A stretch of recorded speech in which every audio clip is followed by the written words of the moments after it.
지난주에 이어서 저는 오늘 하나님께 무엇으로 감사할까? 감사에 대한 두 번째 말씀을 드리려고 합니다. 우리 24년도는 물론 어느 해든지 우리의 살아가는 그 길이 험하고 어렵고 다사다난했다, 이렇게 한 해를 표현을 합니다.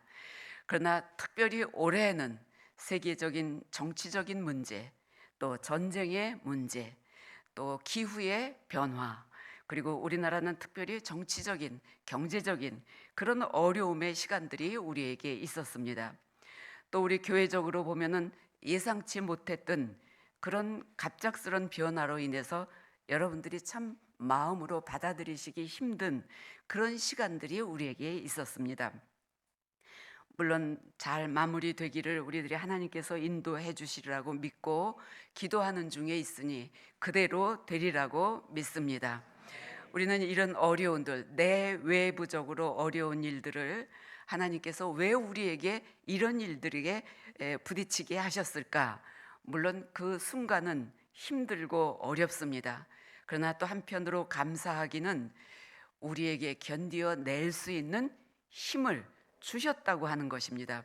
참 저는 개인적으로 여러분들을 뵈면서 감사하는 것은 우리 교회는 역사와 전통이 있는 교회예요.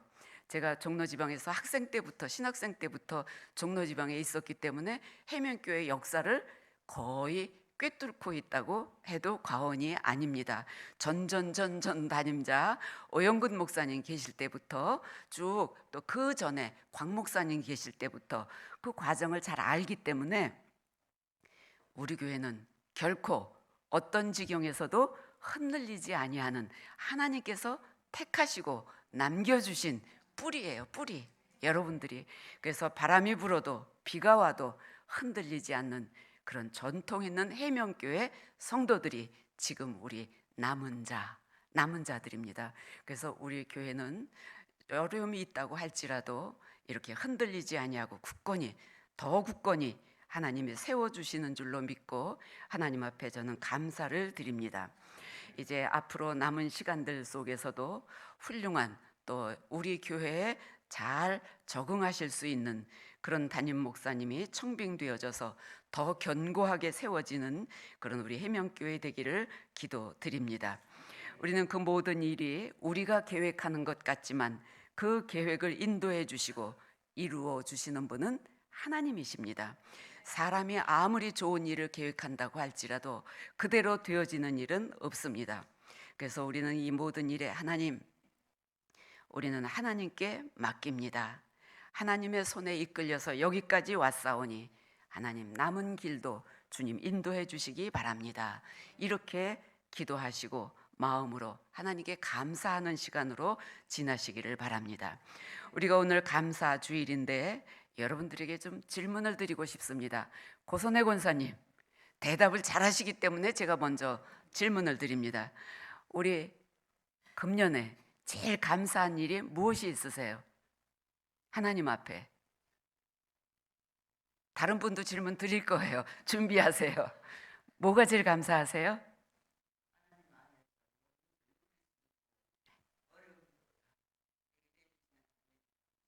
네, 아멘.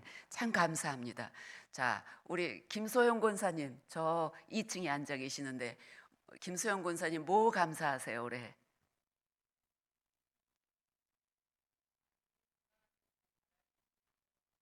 네, 멋진, 아주 그냥 제가 오랜만에 보니까 딸들이 다 아주 멋진 숙녀가 됐어요. 이렇게 건강하게 멋지게 자라준 거 감사한 일이지요. 또 우리 오래간만에 김홍길 장로님 댁에 우리 갑자기 제가 이름이 생각이 안 나죠? 지경혜 권사님, 뭐가 감사하세요?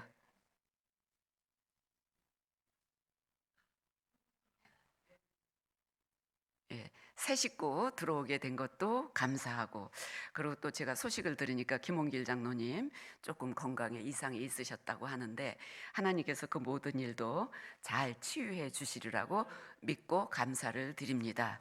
또 우리 제일 연세 높으신 조 장로님, 뭐가 감사하세요?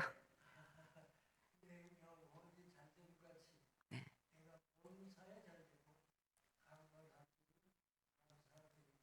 아멘.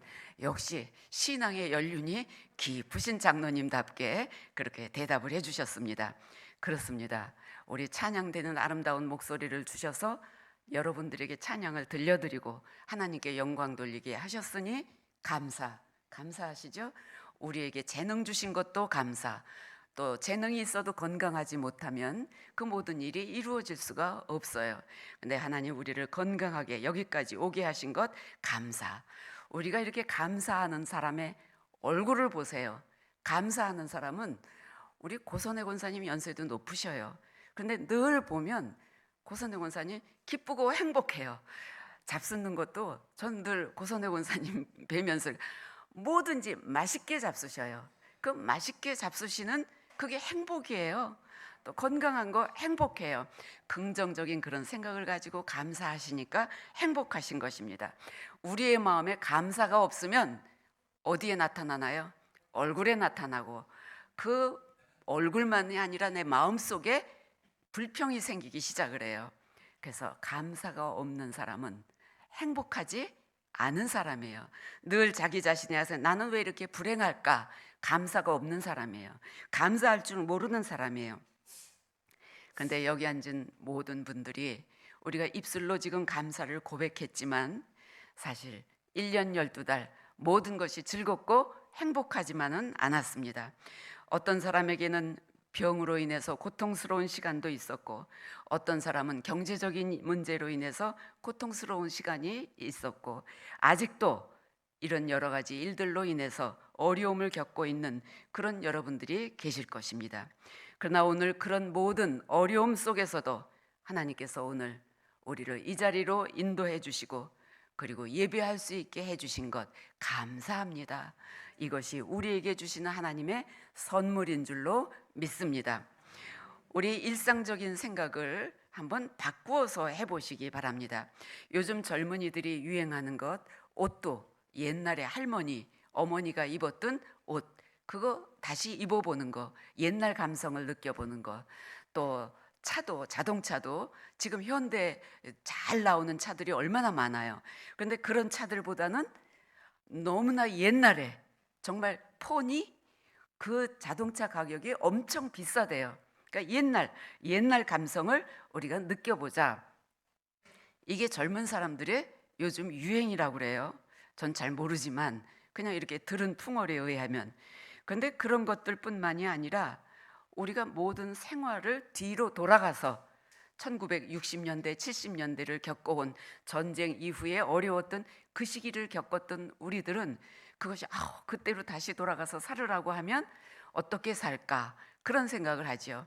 우리가 전차, 지금 같은 지하철이 아니고 전차가 효자동까지, 그러니까 지금 옛날 청와대 앞에까지 전차가 갔었던 적이 있지요. 댕댕댕댕 울리면서 전차가 청량리까지 다녔어요. 이제 우리는 그런 차를 타고 다녔던 세대. 그리고 그 이후에 지금 지하철이 처음 1호선이 개통될 때 74년도인가요? 그때 전철이 생겼을 때 그것만 봐도 너무 신기했지요. 그런데 얼마 전까지만 해도 우리가 타는 지하철 역사를 생각해 보세요. 역사에 가림막이 있었나요? 없었어요. 가림막이 전혀 없어서 다 서서 지하철이 진입할 때 거기에서 가지고 오는 먼지, 일어나는 모든 그 먼지를, 나쁜 공기를 거기 서 있는 사람들이, 지하철을 타려고 기다리는 사람들이 모두 다 그거 마시면서 있었어요. 그래도 지하철의 편리함 때문에 불평하는 사람이 아무도 없었어요. 그런데 우리가 조금 그 편리함에 익숙해지고 먹는 것에도 조금 넉넉해지고 이런 여러 가지 일들이 생기면서 사람들은 그런 것에 대해서 불평하기 시작했어요. 지하철이 진입할 때 먼지가 많이 나서 나쁜 공기를 우리가 먹게 돼서 폐에 나쁘고 호흡기에 나쁘고 여러 가지 이유들, 불평거리들이 생겼어요. 그러니까 이걸 그럼 어떻게 할까? 이러면서 차츰차츰해서 지금 가림막이 다 있어요. 얼마나 좋아요. 너무 좋아요. 저는 지하철을 애용하는 사람입니다. 왜냐하면 공짜기 때문에. 그래서 돈도 안 들고, 그리고 빨리 가지고 약속 꼭 지킬 수 있잖아요. 그래서 내가 조금만 부지런하면 일찍 나와서 지하철을 타면 너무 좋아요. 저는 또 제가 사는 마석에서 지하철을 타면 내 자리는 보장돼 있어요. 앉아서 올 수 있어요. 그런데 1호선을 타면 그때부터는 자리가 없어요. 어쨌든 내가 그렇게 자리도 예약돼 있지요. 시간 맞춰주지요. 따뜻하지요. 추울 때는 따뜻하게 해주고 또 따뜻할 땐 시원하게 해주고 얼마나 좋습니까? 그래서 저는 그것도 그런 모든 것들 공짜로 누릴 수 있으니 참 좋다. 그렇게 생각하면서 감사한 마음으로 그렇게 다니고 있습니다. 그런데 여러분, 이 모든 것들에서 되돌아서서 옛날로 제가 살았던 학생 때부터 시작해 1960년대, 70년대로 돌이켜서 생활하라고 한다면 여러분들 어떤 마음이 드시겠습니까? 우리는 그 시대로 돌아가서 불편해서 어떻게 살아? 제가 처음 전도사 할 때 신방을 가려면 그때 종로 3가에 있는 교회였어요. 그 교회가 지금은 저 남녀내로 이사를 갔지만 신방을 한번 가려면 신방 가는 신방대원 권사님들하고 택시를 타고 가려면 그때는 합승을 할 때니까 2명 이상 서 있으면 택시가 서주나요, 안 서주나요? 안 서줘요. 그러니까 2명은 저기 가서 있고 2명은 저 골목에 가서 숨어 있고 이렇게 해서 택시를 어떻게 해서 택시를 잡아요. 그럼 막 얼른 막 뛰어서 같이 타요. 기사님 얼굴 표정을 봅니다. 표정이 싹 변해요.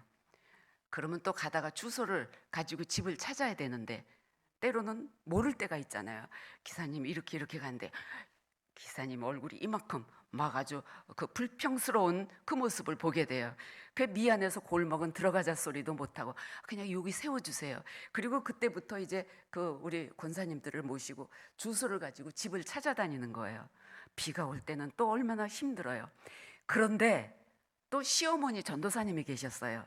제 선배 전도사님, 연세가 많으신 그분이 아유, 내가 전도사 할 때는, 내가 신방할 때는 택시가 어딨어? 우린 다 걸어 다녔어. 젊은 전도사가 택시 타고 신방하는 게 너무 불평스러우신 거예요. 그게 아주 꼴보기 싫으신 거예요. 그래서 그때는 아유, 저 전도사님 좀 후배가 이렇게 애쓰면 좀 칭찬 좀 해주시지. 속으로 그렇게 생각을 했는데 지나고 보니까 그분 시절의 그 불편한 환경 속에서 앞장선 그런 전도사 사역이 얼마나 힘드셨을까 충분히 이해가 됩니다. 그렇습니다. 우리 생각을 한번 되돌아보십시다. 지금 우리는 스마트폰을 가지고 길을 찾지요. 지하철 시간을 그걸로 확인할 수가 있지요. 버스 노선을 볼 수가 있지요. 너무나 편리해요. 몇 시에 출발하면 몇 시에 도착해요. 뭐 음식도 그걸 쿠팡 뭐 이런 데로 하면은 다 그거 시킬 수 있어요. 저도 요새 조금 몸이 그러니까 시장 가기가 힘들잖아요. 그래서 그걸로 앉아서 다 시키고 있어요. 휴지부터 모두 다 그걸로 시켜요. 얼마나 편리한 세상에 살고 있어요. 근데 우리가 거꾸로 생각하면 그 모든 것들이 예전보다 편리한 세상에 살면서도 여러분 그러면 생활이 누구의 말대로 생활이 나아지셨나요? 우리 모든 것이 편리하고 감사합니까? 편리하고 감사하지만 반대로 우리의 불평은 아직도 우리의 마음속에 남아 있어요. 넉넉하고 지금 우리가 누리고 있는 모든 것들, 그 모든 것들이 참으로 감사한 일이지만 한편으로는 그래도 부족해요. 하나님, 더 큰 집 주세요. 더 경제적으로 넉넉하게 해주세요. 우리 추울 때 따뜻한 햇빛이 있지만 그래도 추운 거 싫어요. 난방 더 따뜻하게 해주세요. 더 시원하게 해주세요. 우리가 숨을 쉴 때 이 아름다운, 저는 경기도에 계속 사니까 서울을 한번 왔다 가면 아, 여기 서울 공기가 얼마나 탁하구나 금방 느껴져요. 근데 예전에 그거 모르고 살았거든요. 만약에 여기 공기가 더 나빠진다고 하면, 숨을 쉴 수 없는 그런 단계에 이른다고 하면 우리도 일본처럼 뭐 산소를 사서 가지고 다니면서 마셔야 될지도 모르겠어요. 우리 이렇게 지금 우리가 누리고 있는 것들을 거꾸로 옛날로 돌아가서 한번 생각해 본다고 하면, 아침에 일어나서 눈을 뜨고 움직이는 것, 이것도 감사해요. 또 우리가 일용할 양식 하나님이 주신 것 감사해요. 그 음식이 좋고 비싸고 뭐 육류고 이런 것이 문제가 아니라 내게 주어진 음식이 있고 먹을 수 있는, 이거 넘기지 못하는 것, 이것도 얼마나 괴로운 일이에요. 내가 먹을 수 있고 소화시킬 수 있고 그리고 내 발로 걸어서 여기에 올 수 있는 것 감사해요. 맑은 공기 숨 쉴 수 있는 것 감사해요. 이런 또 저녁이 되면 직장에서 힘든 일이 있었을지라도 나를 기다려주는 가족들이 있고, 그리고 집, 내가 안식할 수 있는 따뜻한 집이 있다고 하는 것, 감사한 일이에요. 근데 하루아침에 이 모든 것이 없어진다고 하면, 산소가 부족해서 숨을 쉴 수 없고, 저녁이 되어도 돌아갈 집이 없고, 아침에 눈을 뜨고 일어나려고 하는데 팔다리가 움직여지지 않고, 배가 고픈데 먹을 것이 없고, 전기를 사용할 수 없다고 한다면, 물을 내가 쓸 수 없다고 한다면, 일상적으로 누리고 있던 반복되던 생활, 그 모든 것이 공짜가 아니고, 그 모든 것이 그냥 누릴 수 있는 것들이 아니라고 하는 것을 우리가 깨닫게 됩니다. 그냥 무심코 당연하다고 익숙해져서 넘어갔던 그런 모든 일들, 이런 것을 거꾸로 생각해 보면 어느 것 하나, 손가락 하나 움직이는 것도 얼마나 감사한지 몰라요. 제가 몇 번 말씀드렸죠. 제가 이 초기 증상이 왔을 때 내가 느끼지 못하고 깨닫지 못했어요. 그 컴퓨터를 치는데 손가락, 요 세 손가락이 신호가 왔는데 그걸 깨닫지 못했어요. 그저 무심코 그냥 막 사용했는데 어느 날 이게 어눌해져서 내가 왜 그러지? 그렇게 생각을 했지, 이것이 병의 시초인 것을 알지 못했던 거예요. 여러분, 우리가 손가락 하나 움직이는 것도 이게 얼마나 감사한 일인지 몰라요. 오랜만에 제 친구가 그 목사 부인이었고 피아노를 너무 잘 치는 친구였어요. 그래서 오랫동안 그 피아노를 가서 연주도 하고 가르치고 아주 재주가 많아서 전자 오르간부터 못하는 것이 없는 재주꾼 친구예요. 근데 물론 이제 나이가 저하고 동기니까. 근데 전화를 해서 날 보고 별일 없니? 그래서 내 소식 못 들었어? 그러고 얘기를 했더니 자기는 이 발가락이 고장이 나서 쇠를 박아서 지금 이러고 휠체어에 앉아서 생활을 한대요. 그래서 아이고 하나님, 또 저는 감사합니다. 그래서 휠체어를 있으니까 마음대로 움직이지 못해요. 얼마나 힘들어요. 발가락 하나도 내 마음대로 하지 못해요.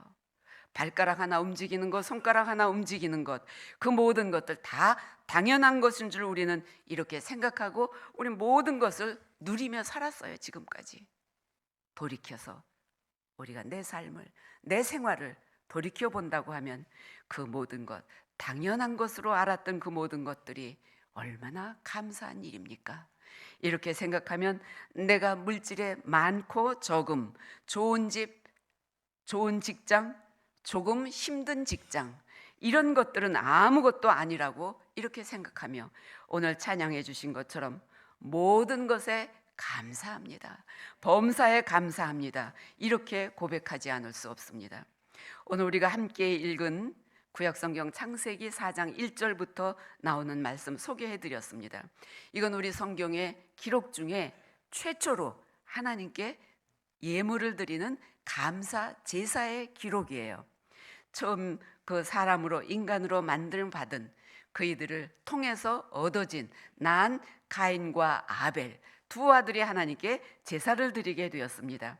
그런데 이 두 사람이 제사를 드릴 때 하나님은 분명한 이유를 여기 밝히지 않았지만 한 사람의 제사는 받으시고 한 사람의 제사는 받지 아니했다. 그냥 성경을 이렇게 대충 읽어보면은 이 두 사람의 제사 왜 하나님이 이렇게 구별해서 선택을 해서 받으셨을까? 이 해답이 산뜻하게 나오지는 않습니다. 그런데 우리가 신약성경 히브리서 1장 4절을 보면 가인의 제사를 뭐라고 표현하냐 하면 가인은 믿음이 없는 제사를 드렸다, 이렇게 표현하고 있습니다. 아니, 믿음이 있다 없다 우리의 눈으로 어떻게 구분을 합니까? 믿음이 없다고 보신 이유는 무엇일까요? 우리는 여기 4장 1절부터 쭉 읽어보면 그 마음을 믿음이라고 저는 생각이 들었어요. 하나님은 우리의 외모를 보지 아니하시고 마음을 보신다고 그랬어요. 그 마음에, 그 사람의 마음 속에 신실한 마음과 하나님을 향한 절대적인 믿음, 그것이 내 마음 속에 없다고 하는 거예요. 그러면 그걸 어떻게 하나님은 아셨을까? 그 1절부터 쭉 읽어보면 이 사람이, 가인이 제물을 드렸을 때 하나님이 한 사람의 제물, 동생의 제물은 받고 형의 제물은 받지 않았을 때 그 사람의 자세를 보세요. 여기 성경에 보니까 마음이 몹시 분하여 안색이 변하니, 내 마음에요, 불평이 생기면 어떻습니까? 불평이 생기면 얼굴에 표현이 돼요. 저는 아주 극 A형이라 마음에 불편한 것을 잘 숨기지 못하는, 그게 그대로 나타나요.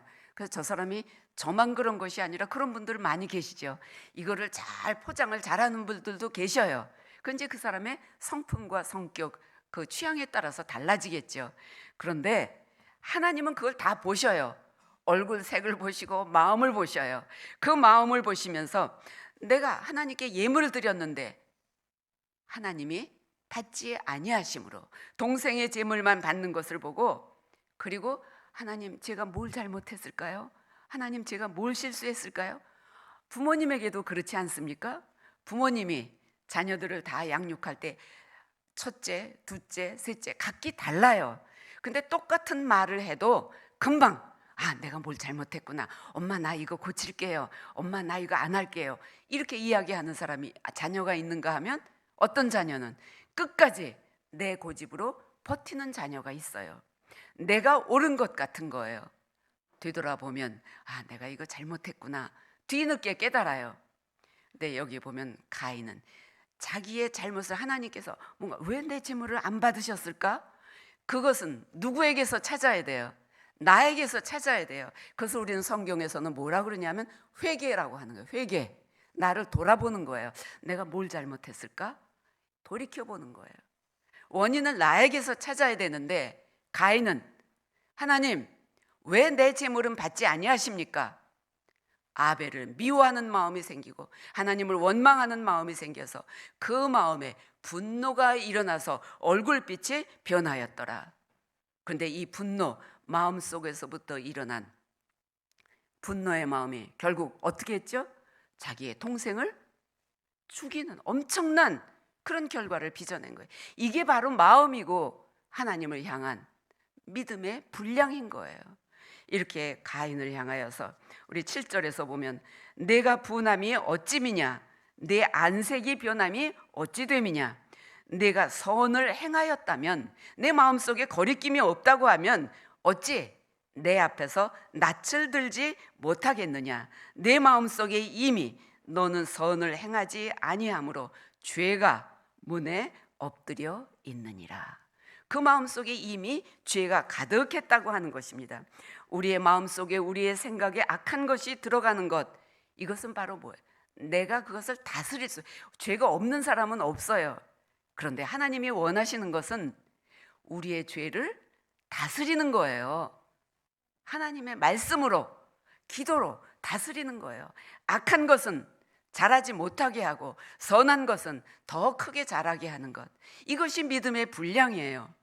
그런데 가인은 그 자신에게서 원인을 찾는 것이 아니라 하나님이 가르쳐 주었음에도 깨닫게 하시려고 그에게 들려주고 보여주었는데도 불구하고 그 모든 것을 찾지 아니하고 나를 돌아보지 아니하고 다른 사람에게서 원인을 찾으려고 하니까 원망과 불평과 죄악의 씨앗이 그 마음속에서 부글부글 일어나서 얼굴이 안색이 변하였더라. 죄가 내 마음속에 이미 자라고 있다. 하나님께서 이렇게 지적을 하십니다. 회개하지 않는, 돌이키지 아니하는, 원망을 하는, 불평하는 가인의 제사를 하나님은 받지 않으셨어요. 그러면 하나님은 아벨의 제사는 왜 받으셨을까? 우리가 동생이지만 이 아벨의 제사를 받은 이유, 그것은 바로 마음으로부터 드리는 감사를 보셨다 그랬어요. 우리가 재능을 보면 어떤 사람은, 저도 가끔 그런 불평을 할 때가 있어요. 저 사람은 저렇게 재능을 많이 주셨는데 나는 왜 이걸 안 주셨을까? 저 사람은 이렇게 누리는데 나는 왜 이렇게 못 누릴까? 분량과 질, 이런 것들로 따져서 우리는 때로는 시샘을 하기도 하고, 때로는 불평하고, 때로는 아이고 이것도 감사하지, 우리의 마음이 12번도 더 왔다 갔다 합니다. 그런데 아벨의 그 자세를 보십시오. 아벨은 자기에게 주어진 모든 일, 우리 삶의 자리가 각기 다 달라요. 어떤 사람은 이런 모습으로, 어떤 사람은 이런 모습으로. 주방에서 봉사하시는 여성교 회원들이 계신가 하면 또 찬양으로 봉사하시는 분이 있어요. 또 어떤 분들은 성전 미화하는 일로 봉사하시는 분들도 있어요. 이 사회에도 정치하는 사람, 정말 때로는 이거 여기서 쓰면 안 되는 단어지만 개떡같이 정치해주는 정치인들, 정말 그렇게 말하고 싶어요. 그럼에도 불구하고 또 그 자리에 정치인이 있으므로 또 이게 돌아가잖아요. 때때로 나에게 맡겨주면 우리가 하겠습니까? 때로는 정치인도 정말 잘못하는 정치지만 그렇게 하는 사람도 있어야 되고, 제조업에 종사하는 사람, 과학자, 의사, 모든 이 세상의 구석구석 어디든지 필요한 사람들이고 다 그 손길마다 귀한 손길이라고 하는 거예요. 그래서 남의 것을 바라보는 것이 아니라 나 자신, 나를 보는 거예요. 내게 하나님께서 주신 일들은 무엇일까? 내가 무엇으로 하나님 앞에 감사할까?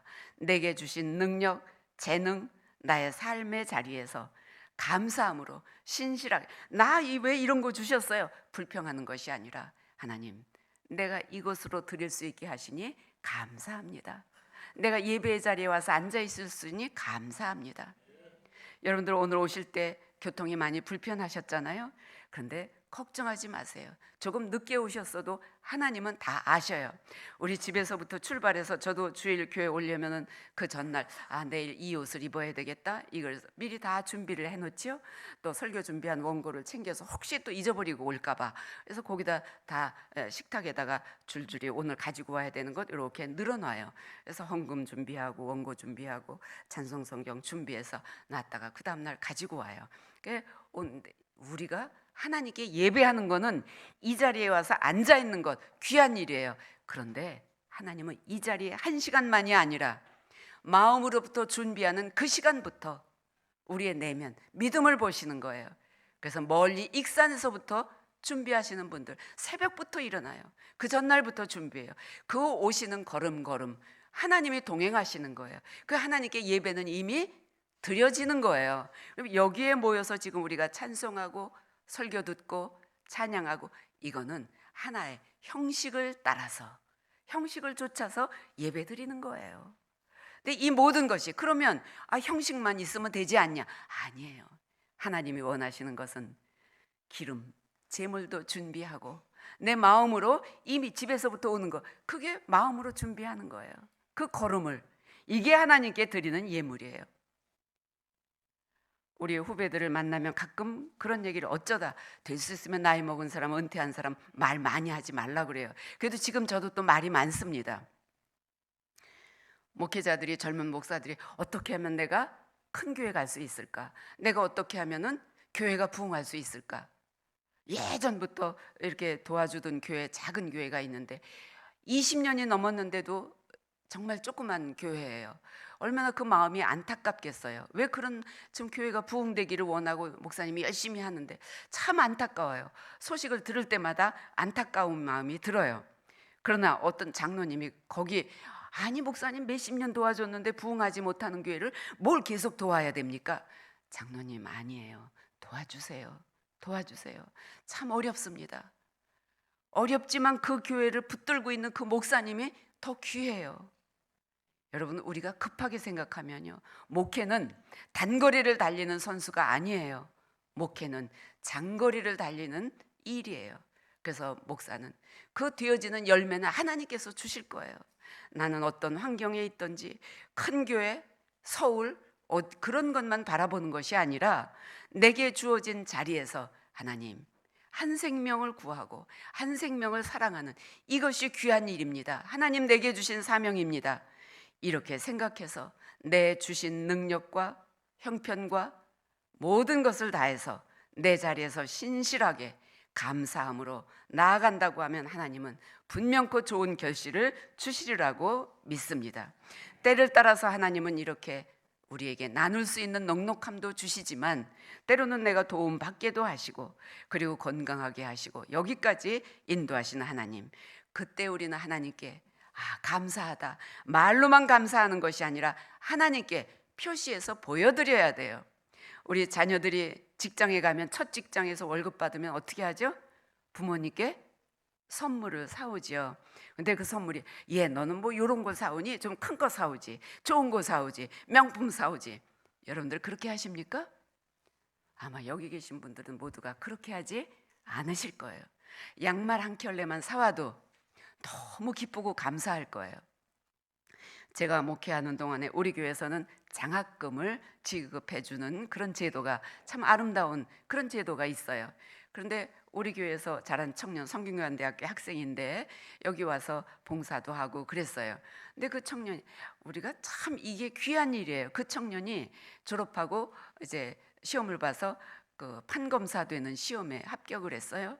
그래서 검사인지 변호사인지 하여튼 그렇게 됐는데, 자기가 첫 월급을 받아가지고 자기 받았던 장학금 준 교회를 생각, 물론 여러 가지 여건으로 우리 교회는 못 나오지만 찾아와서 그 헌금을 내면서 그때 그렇게 장학금을 주셔서 감사했습니다. 내국한 청년이 있었어요. 얼마나 귀하고 놀라운 일이에요. 여러분, 그렇게 나누는 일이, 베푸는 일이, 이것이 그냥 물에 던져지는 일이 아니라 그 모든 것들이 하나님께 다시 돌아오고 열매를 맺고 선한 영향을 끼치는 거예요. 우리 아벨의 하나님에 올 때, 하나님께 나올 때 어떻게 했어요? 양의 첫 새끼를 가지고 와서 하나님께 드렸다 그랬어요. 양은 뭐예요? 양은 한 마리 키우면, 두 마리만 키우면 그 다음에 네 마리가 돼요. 네 마리가 8마리가 돼요. 점점점 불어나는 거예요. 경제적인 이익을 얻을 수 있다고 하는 거예요. 부의 능력을 나타내는 거예요. 하나님이 주시는 재물의 축복이에요. 재물의 축복. 그 가운데 하나를 가지고 와서 하나님께 드렸다. 세상의 모든 복의 근원이 내 노력으로 되어지는 것이 아니라 하나님께서 부어주실 때, 하나님이 함께 하실 때, 뭐 우리 아버지 엄마가 사업을 잘해서 능력이 있어서 그래서 우리가 부귀영화를 누리는 거야. 아닙니다. 하나님께서, 복의 근원 되시는 하나님께서 그 가정에 필요한 물질과 재능과 능력과 그 모든 손길을 인도해 주셔서, 그래서 부모님의 손길을 통해서 우리에게, 또 누군가의 사랑의 손길을 통해서 공급해 주시는 거예요. 그래서 우리는 이 모든 것들이 내게 주신 당연한 것인 줄로 여기는 것이 아니라 복의 근원 되시는 하나님께서, 하나님은 우리 부모를, 또 가족을 누군가의 손길을 통해서 우리에게 주셨습니다. 부모님이 나를 잘 길러주셔서 내가 이렇게 좋은 직장에 가서 수입이 생겼습니다. 그래서 우리가 부모님에게 사랑의 표시를 하잖아요. 감사의 표시를 하잖아요. 이것처럼 만약에 이것을 하지 않으면 우리가 저 녀석은 기껏 공부시켜 놓으니까 이러고 섭섭한 마음이 들어요. 하나님도 그러실 거예요. 하나님도 내가 내게 모든 복을 허락해 줬는데, 내게 건강을 주고 지혜를 주고 지식을 주고 공부할 수 있는 길을 열어주고 좋은 환경에 회사에 들어갈 수 있게 했는데, 그런데 모른 척한다고 하면 얼마나 섭섭하시겠어요. 그래서 우리는 모든 것이 주께로부터 왔으니 범사에 감사할 이유가 바로 그것입니다. 그런데 열매가 오늘 여기 앞에 제단에 있는 이 모형처럼 모든 열매가 오곡백과가 다 풍성하게 주어진다고 하면 더 말할 것도 없겠지요. 여러분, 우리 살면서 로또를 꿈꿔보신 적은 없으신가요? 젊은 분들 주식하시면서 주식이 좀 이만큼 뻥튀기 돼서 오기를 꿈꾸지 않으시나요? 또 요즘은 코인 하는 사람이 그렇게 많더군요. 난 코인이 뭔지 아직까지도 저는 그 개념 파악이 안 됐어요. 그래서 누가 저한테 그래요. 아유, 코인 사면 돈 벌어요. 코인 사세요. 그 사업하는 분이어서 난 코인이 뭔지 몰라요. 웃으면서 그렇게 대답을 했어요. 여러분, 우리는 그 양이 다른 사람에게 주신 것 같이 나도 이렇게 많이 주세요. 로또 당첨되게 해주세요. 이렇게 꿈꾸는 것이 아니라 내게 주신 양이 무엇인지 알 수 없지만 비록 사람의 눈으로 볼 때 작은 것이라고 할지라도 이것 하나님 주신 것 감사합니다. 조건이 아니라, 그 모양이 아니라 전적으로 하나님을 신뢰하는 믿음이 있다고 하면 그 마음을 보시고 하나님께서는 더하고 더하고 더해서 좋은 결실을 우리에게 주신다고 하는 거예요. 그래서 이 아벨은 양의 새끼를 죽여서 그 제물을 가지고 기름을 드렸다 그랬어요. 기름이라고 하는 것은 하나의 제물이에요. 제물. 하나님 앞에 꺼지지 않는 등불을 밝힐 수 있는 제물을 하나님, 그 하나님을 향한 끝없는 한량 없는 사랑을 얘기하는 거예요.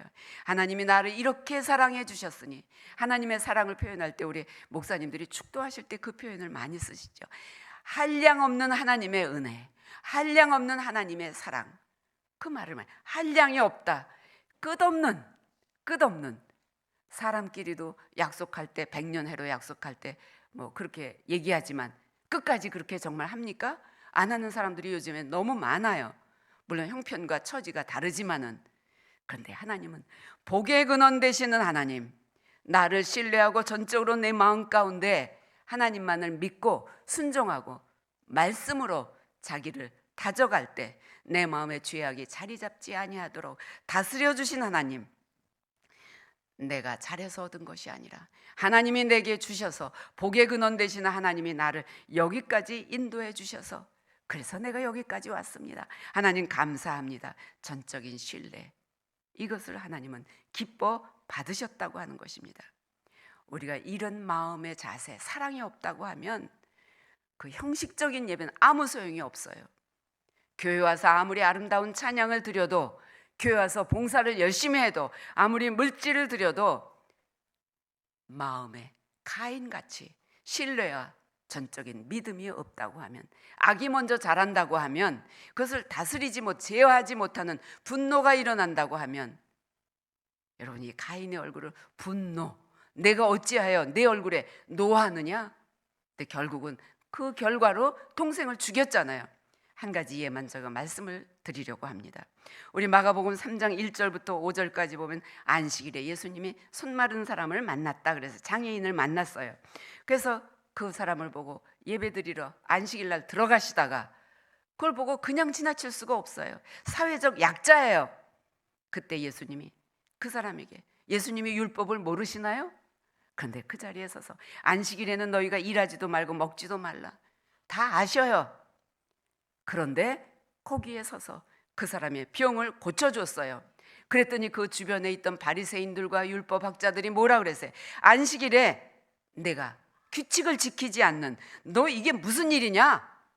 예수를 원망하며 그 마가복음 3장 1절부터 5절 끝절에 가니까요, 뭐라 그랬냐면 예수를 향해서 우리가 저 사람을 어떻게 잡아 죽일까? 어쩌면 가인의 마음하고 똑같습니까? 분노가 일어나니까 그 결과는 생명을 죽이는 거예요. 분노와 악한 마음은 생명을 죽이는 거예요. 우리의 마음속에 감사는 하나님께 드려지는 아름다운 산 제사가 될 수 있지만, 마음속에 분노와 원망과 불평이 일어나는 것은 한 생명을 죽이는 결과로, 형식적인 것만 존재한다고 하면, 내 마음에서 진실한 감사가 없다고 하면, 내 마음에 진실한 사랑이 없다고 하면, 그러면 우리는 한 생명을 죽이는 일을 하는 거예요. 그러니까 형식적인 일, 이것을 해서 예수를, 이제 저 사람 도대체 너 오늘 안식일인데 왜 이래? 그러니까 예수님이 뭐라고 답변하셔요? 안식일에 일하지 말라고 해서, 율법을 지키지 않았다고 해서 그러면 한 생명을 죽이는 것이 마땅하냐? 예수님이 질문을 하셔요. 그들의 마음속에 이미 사탄이 자리 잡은 거예요. 가인의 마음속에 분노가 일었던 것처럼 그들의 마음속에는, 그들의 율법은 지켰고 바리새인이 얼마나 철저한 사람들입니까? 그럼에도 불구하고 그들은 형식, 주어진 조건을 내가 반드시 지켜야 된다고 하는 그 형식은 갖추어져 아름다운 예물도 드렸을 거예요. 그러나 한 생명이 죽어가는 것을 외면하는 형식적인, 여기에 치우친 이 모습을 보시면서 형식이 얽매인 외식하는 자들, 그들을 향해서 예수님이 안식일은 누구를 위해서 있는 것이냐?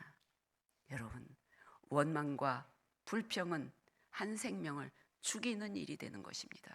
그러나 우리의 마음속에 분노를 다스리고, 그리고 내가 뭘 잘못했을까? 나를 돌이켜 회개하면 그 마음속에서 사랑이, 믿음이, 하나님을 향한 신실한 그런 믿음이 자라 하나님께 우리의 예물이 기쁨의 제사가 될 수 있는 것입니다. 여러분은 어느 자리에 머물러 계십니까? 우리는 참으로 아벨과 같은 그런 마음이 되어서 잘못된 일에 대해서는 그 돌이켜 나를 돌아보고, 그리고 내게 주신 모든 것 하나님의 은혜입니다. 에서 내 모든 것을 드려 하나님께 감사함으로, 우리 감사하면 모두가 행복한 그런 삶을 누릴 수 있습니다. 이런 감사와 행복한 우리 24년도 추수감사절이 되시기를 주님의 이름으로 간절히 기원합니다. 하나님, 여러 가지 어려운 일들 속에 우리가 처해 있습니다. 담임 목사님을 청빙하는 일, 가족 중에 질병으로 지금 투병하며 그 모든 것을 겪어내야 하는 가족들, 또 때로는 직장을 잃어서 새로운 직장을 찾아야 하는 그런 손길들, 하나님, 여러 가지 일들로 인해서 우리가 어려움을 많이 겪습니다. 또 이제 상급학교 진학을 위해서, 취업을 위해서 간절히 마음에 소원하는 사랑하는 자녀들도 있습니다. 그러나 우리가 이 모든 일들로 인해서 낙심하지 아니하게 하시고 날마다 우리의 걸음을 인도하시며 우리에게 가장 좋은 것으로 주시기를 원하시는, 기뻐하시는 하나님의 사랑과 은혜를 하늘을 우러러 바라보게 하시고 감사함으로 하나님께 나오게 하여 주시옵소서.